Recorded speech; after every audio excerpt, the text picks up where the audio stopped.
Today's the 20th anniversary of Ned's Declassified School Survival Guide, and first things first, watch an actual episode of the podcast and not just out of context clips on Twitter. They actually have nostalgic, entertaining, and insightful conversation on a weekly basis. Next thing, I know we all want the adult reboot, and I do think they'll get it. Thankfully not now, because Paramount is putting all our favorites back in a casket and are scrubbing them from the internet entirely. Jokes aside, this was a show about middle school that was very beneficial to someone who was entering middle school as it was airing.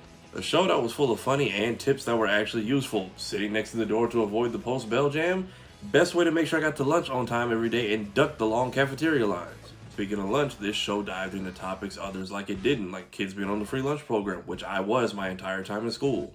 On other relatable notes, we didn't have a Krubs or a Sweeney at my school, but we did have a security guard who I'm pretty sure couldn't stand any of us. And honestly, what is a middle school friend group without an idea guy, a voice of reason, and that one friend who had all the newest gadgets? And to this day, still one of the best live action appearances of the Fairly Odd Parents.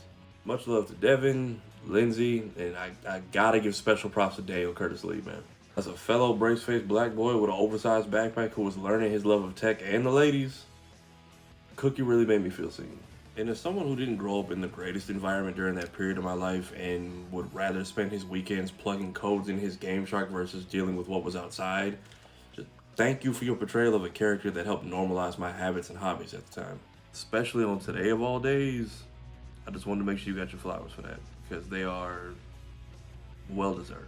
Yeah, next Black convention season, I'm definitely doing a P Cookie cosplay. Happy 20th, Nedheads.